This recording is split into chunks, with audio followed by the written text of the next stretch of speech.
안녕하십니까. 오늘 이제 그 화가들 얘기를 하기 전에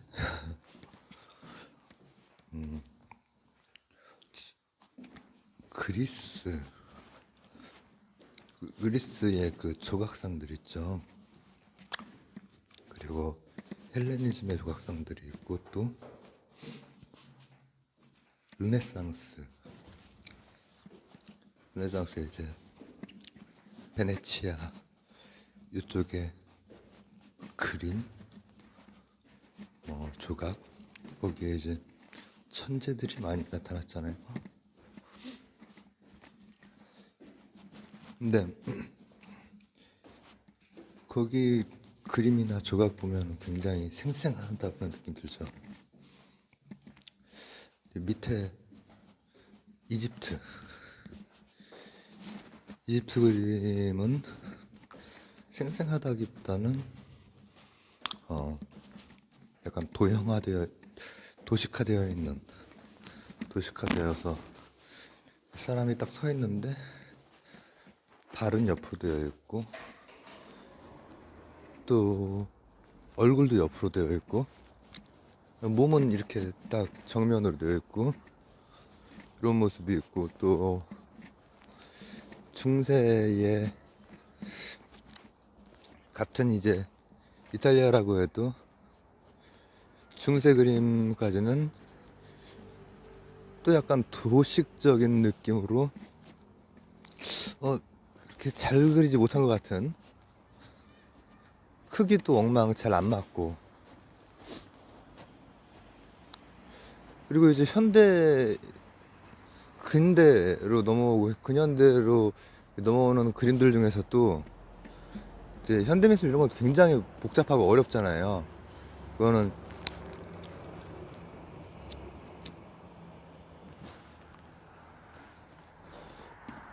어떻게 보면 형식에 대해서 도전하고 창조하는 나름대로 이제 그 예술가들의 의미 있는 작업이기 때문에 그건 이제 설명하려면 좀 여러 가지를 얘기를 해야 될 것 같고, 그런 거 말고 지금 이제 두 개만 보는 거예요. 두 개만 기본적으로. 어, 왜냐, 오늘 우리가 마네부터 피카소까지 현대 미술로 넘어오는 그 좀 유명한 분들의 특징을 통해서 이제 인식론을 보려고 하는 거기 때문에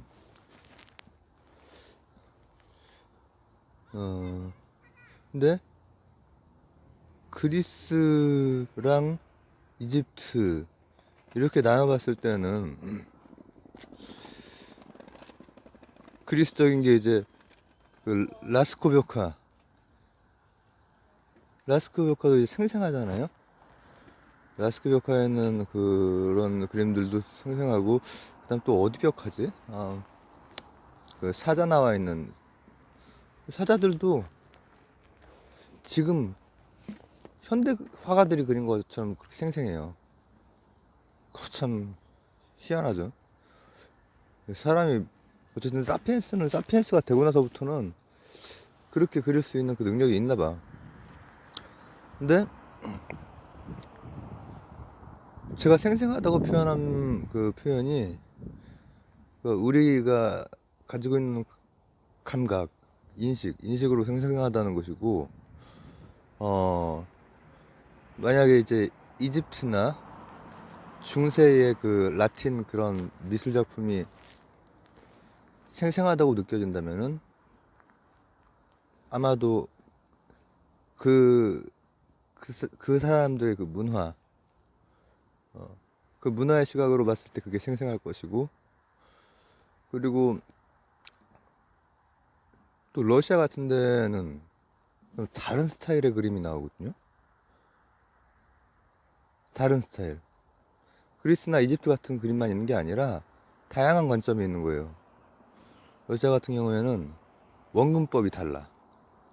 그래서 딱 봤을 때 이거 잘못 그렸다. 이거 유치원생이나 근데 유치원생이 그렸다고 하기엔 좀 잘 그렸고 그렇단 말이에요. 우리나라에 서양 음악이랑 서양 미술이 들어온 거는 좀 됐지, 들어온 거에 비해서 잘 못 퍼지다가 나중에 퍼지게 된 이유 중에 하나가 우리가 보는 눈이 달랐기 때문이에요. 귀도 눈이죠. 우리 인식론 했을 때는 귀도 감각령으로 다 이제 수용이 되는 거죠. 감각령으로 묶이죠. 그러니까는 그거 뭐죠? 서편제에 보면은 그 대사가 나오잖아요.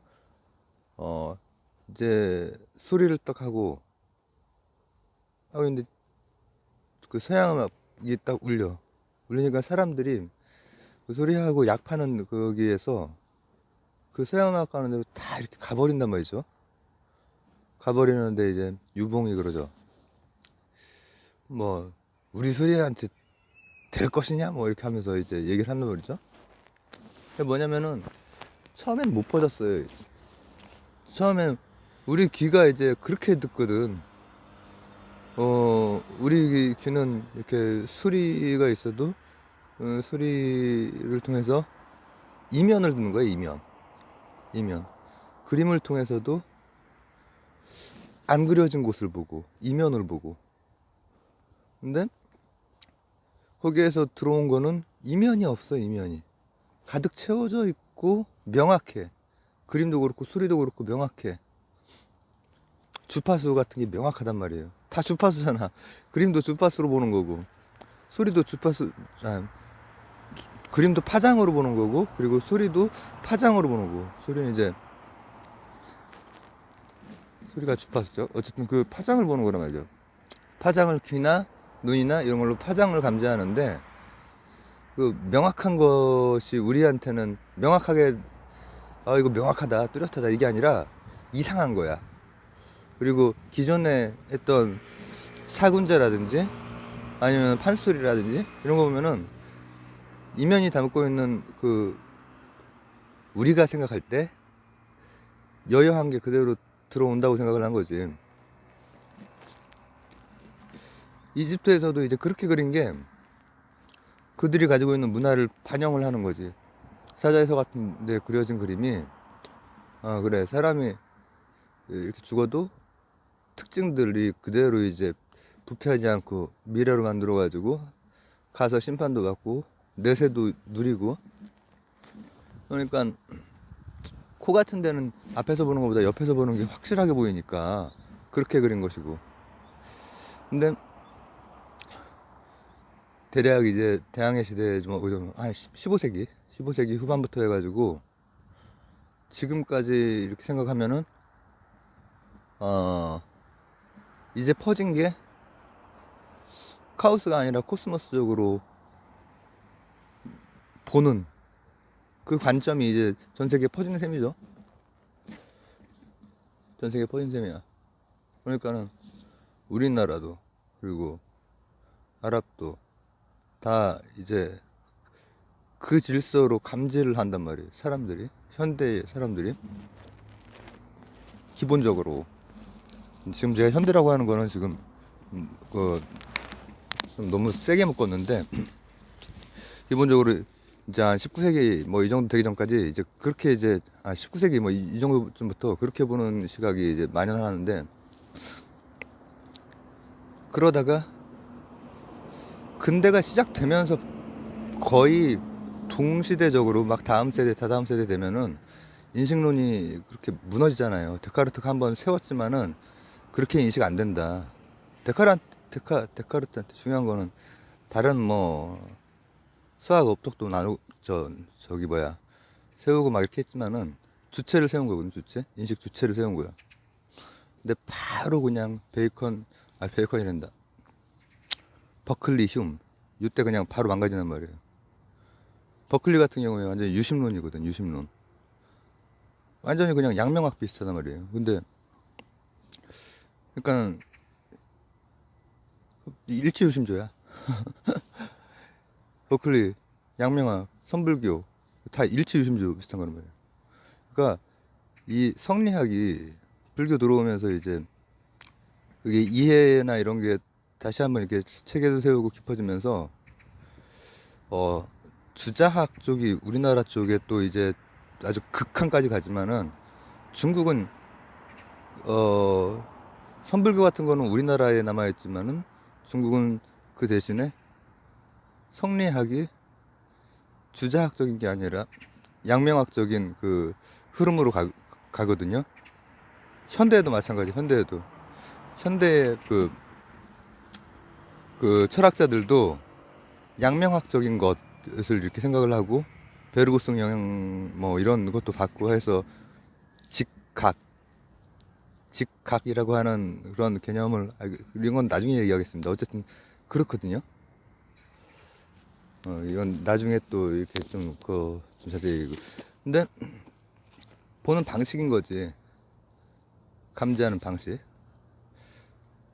근데 그렇게 허물어진 근대가 시작되면서 뚜렷하게 세웠으나 거의 바로 허물어진 거를 주관주의, 구성주의로 이제 칸트가 봉합을 하고, 그 다음 또 헤겔이 또 다른 극한, 형이상학적 극한으로 가고, 또 후설이 또 현상학으로 가로로 웃고, 이런 왔다 갔다 많은 그게 있는 도중에 이제 드디어 만해쯤 됐을 때, 이게 보는 게 기존의 르네상스에서 이제 뭐라고 하면 좋을까? 집대성된 그 갑자기 생각이 안 나지? 소실점 있는 게 뭐라 그러죠? 보는 거? 소실점 있는 거. 그거 뭐라 그러지? 소실점을 이렇게 딱 파악해서 그리는 거. 갑자기 생각이 안 나네. 아까 얘기했는데 초반에. 죄송합니다. 나와서 한번 생각이 안 나면 이거 머리가 하얘져가지고. 그렇게 보는 방식이 이게 잘못된 거구나. 데카르트적으로 화가가 있고 대상이 있어가지고 그거를 격자점에 딱 이렇게 해서 과학적으로 이렇게 한다고 했던 게 전혀 과학적이지 않구나. 그러니까 제가 이 얘기도 했었죠. 그 그리스의 신상 같은 경우에 거대한 신상은 우리가 보는 눈 높이에서 비율이 맞고 실제로는 머리가 커야 밑에서 봤을 때 이 비율이 맞아 떨어지거든요. 비율이 그런 식으로 이제 한단 말이야. 그리고 원근법 죄송합니다. 원근법이라고 하는 것도 원근법 이제 이렇게 한 다음에 손이 요만큼 있을 때 크기랑 요만큼 있을 때 크기랑 두 개가 다르죠. 그러면 여기 있는 거는 요 크기로 그리고 여기 있는 거는 이제 그거에 지금 한 4분의 1밖에 안 되는 어떤 크기인데 이거랑 우리는 같다고 인식하니까 사실은 왜곡을 해야 떨어진 거리를 표현을 하는 거잖아요. 그리고 이렇게 했을 때 그 색깔은 어떻게 돼? 색깔은 약간 핑크빛이 돌고 약간 노라면서도 약간 밝은 색깔 이렇게 되네. 여러 가지 색깔이 지금 섞여 있지만 근데 이게 지금 이 시간 말고 새벽에 나오면은 거의 젓갈색의 침침한 색깔이 되거든. 근데 요거를 할 때 이게 예전에 그 색연필 크레파스 이런 데 보면은 이런 거랑 좀 가까운 색깔을 살색이라고 했잖아. 살색. 이게 무슨 얘기냐면 근데 이제 그렇게 요즘에 안 쓰죠. 왜냐면 피부색이 다 이제 다 다르니까 살색으로 쓰나 요즘에는? 어쨌든 그게 되게 문제가 됐잖아요. 그게 제가 몇 시간 전에 얘기했던 역사랑도 관련된 거예요. 60년대 이후에 히피 문화 뭐 이런 거에서 이게 살색이 아니구나. 우리가 계속 착각하고 있었구나라고 하는 생각. 왜냐면 이게 아닌 사람들은 다 이제 천지가 창조된 다음에 자연을 지배해라 했던 자연에 묶이는 줄 알았거든. 그래서 이제 여기저기 있는 그 원주민들이 사람이냐 동물이냐를 가지고 막 논쟁을 하고 막 한단 말이죠. 그리고 그 논쟁 전에는 그냥 사냥을 했지, 사냥을. 마스티프 계열의 개들이 그거를 100kg 넘게 개량을 해서 인디언 사냥을 하고 했단 말이죠. 무시무시해요. 그거 진짜 끔찍한 역사예요, 끔찍한 역사. 유대인 600만 명을 현대에 그렇게 했던 거 끔찍한 역사죠. 근데 그 이전에 제국주의가 세계를 그 했을 때, 뭐 바스코 다가마가 이렇게 막 아프리카 남단을 뭐 이렇게 하고, 엔리케가 뭐 후원을 하고, 마젤란이 일주를 하고 막 이렇게 했던, 중립적인 것처럼 배웠던 그게 그 안에는 끔찍한 역사들이 다 있단 말이에요. 여기저기에 있었던 그 문명들을, 문명이 아니지, 그러니까 어떤 자연을 지배하는 그 자연의 일부였던 거예요. 자연의 일부. 그죠? 바로 지금 인식론적으로 관점의 그 전환을 얘기를 하고 있는 거예요. 그 전환이 이제 이런 보는, 우리는 인식론에서 안식, 눈으로 보는 게 이제 우리가 이해하기가 제일 뭐랄까, 편하고 이걸로 초점을 맞춰가지고 지금 미술을 하는 거예요, 미술을. 그래서 봤더니 여기 있는 게, 일단은 처음에는 빛에 대해서, 빛과 색깔 디스플레이, 조도와 RGB, 그리고 이제 뭐 생체 그거를 해서 우리가 가지고 있는 세포가 그런 5종류인데 크게 세 종류에 이렇게 묶인다고 했잖아요. 그러니까 빛과 색깔을 감지를 하는 거야, 세상을. 그리고 생체 시간에 따라서 감지를 하는 거죠. 그죠? 그러니까 일체 유심조인 거지. 식으로 이렇게 만들어서 감지를 하는 거지. 그래서 인식이라는 게 이렇게 딱 격자점에 이렇게 딱 뭐가 있고 딱 정해진 색깔이 있는 게 아니고, 이런 거 봤을 때 이런, 뭐라고 해야지? 지푸라기 색깔이잖아요, 이거. 지푸라기 색깔 이렇게 말하면 안 되고, 황토색 같은 뭐 그런 거잖아요. 이런 색이 있다고 생각을 하는 거지. 근데 그게 아니구나. 이런 것은 조도와 또 RGB와 생체시계에 따라서 이렇게 포착이 되는 거구나.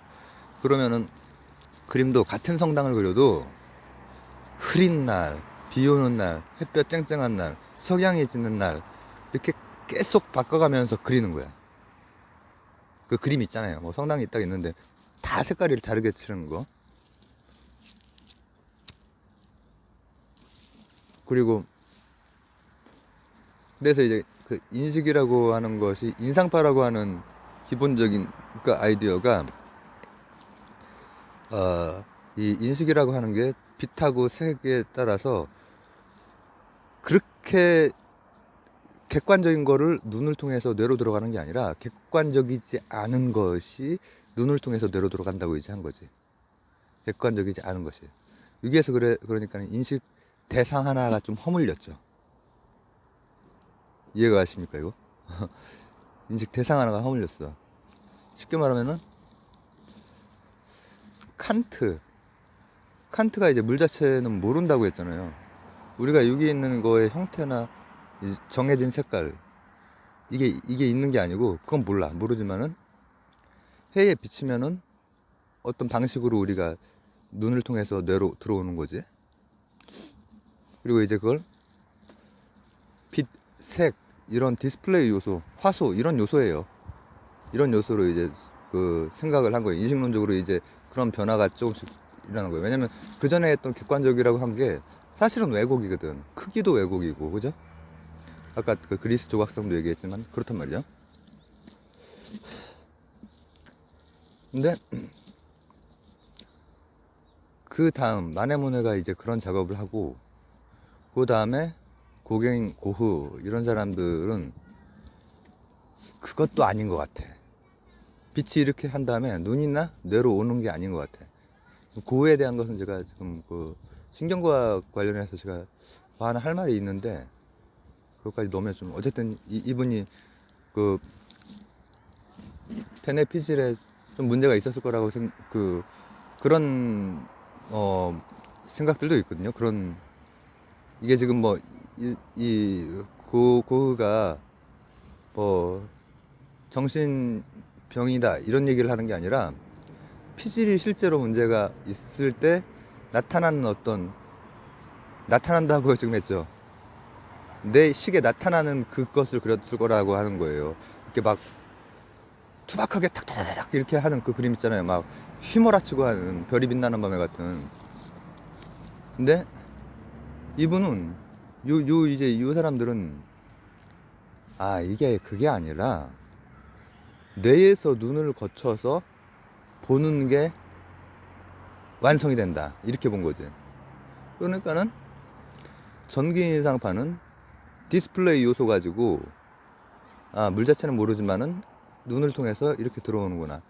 그러니까 한쪽에 이제 그 객관성이 조금 허물어진 셈이지만 뒤쪽의 객관성, 뇌 이거는 아직 여전히 있는 거지. 근데 이제 고흐쯤 됐을 때는 아니야, 전복을 하는 거야. 요 뇌가 그려내는 거야. 뇌가 눈을 뇌에서 눈을 이제 화소 처리 이렇게 해, 중복 처리 이렇게 하고 세 단계로 하고 이렇게 한 다음에 세상을 그려내니까는 막 별이 막 휘몰아치면서 막 이렇게 밤이 휘몰아치는 그런 그림이 나오는 거지. 이해가세요? 그러니까는 일체요심조가 온 거야. 일체요심조. 식이라고 하는 한 점 흐름만 있고 그게 안식을 만든 다음에 그 안식을 통해서 일체요심조가 되는 거지. 지금 제가 여기 딱 그릴 수가 없지만은 우리가 알고 있는 고흐의 자화상이라든지 요 휘몰아치는 어떤 비늘들 요거를 생각을 해보면은 이거는 마음이 만들어낸 그림이구나. 후기 인상반은 그래서 색이나 이 형태 같은 게 이 빛, 그러니까 즉 그 빛의 파장, 가시광선 400에서 한 700의 파장을 우리가 감지를 하는데 그게 아니고 그것은 이제 일종의 그 칸트적인 그런 인식론이고 이게 아니고 아예 식이 다 만들어내기 때문에 색깔도 내가 같은 사람의 같은 시간에 보는데도 불구하고 어떤 사람의 이 살색이라고 할 수 있는 그 살색이 빨갛게도 보이고 형태도 막 휘몰아치듯도 보이고 내 식에 따라서 그렇게 된 거야. 그럼 피카소는 뭐냐? 피카소는 일체유 경조가 되는 거지. 이거 무슨 얘기냐면은 일체요심조랑 일체유 경조랑 어떻게 보면 같은 표현이라고 그랬잖아요. 제가 양쪽 다 악취, 공에 빠지거나 식에 빠지거나 하는 악취에 대한 뭐라고 하면 좋을까? 해체 작업이자 제한 제시 비슷한 거란 말이죠. 경이 있을 뿐이구나. 경이 전체구나. 그 경이라고 하는 것은 어떤 단일한 원근법으로도 소화가 안 되는구나. 그러면 그 원근법 전체가 경만 있는 거예요. 경만. 원근법 전체만. 그 원근법 전체는 뭐 어떻게 해? 하나에다 표현을 하면은 이제 사람의 얼굴만 해도 각도가 막 따닥 이렇게 나오고 사람의 움직임만 해도 다양한 관점에서 다양한 관점 시간이 따다닥 들어가는. 와, 피카소의 그림을 말로도 표현할 수가 있구나. 따다닥 관점이 그냥 다 들어가 버리는 일체유 경조. 그러니까 내 식이 아니라 다 경들만 따다닥 있는 게 그게 진실을 포착하는 거라 이거지. 따다닥 따다닥 따다닥 얼굴도 막 눈, 코, 입이 막 여기저기 막 이렇게 있고 그게 식에 대해서 우리 감각기관에 대해서 아주 고대적인 르네상스적인 그리스적인 그런 시각, 그 다음에 디스플레이적인 칸트적인 시각, 그 다음에 일체유심조적으로 탁 휘몰아치는 시각, 그 다음에 일체유경조적으로 따다다닥 이렇게 관점들이 포개져 있는 시각. 그렇습니다. 그래서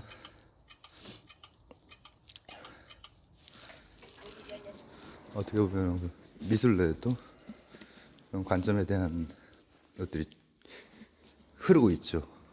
감사합니다.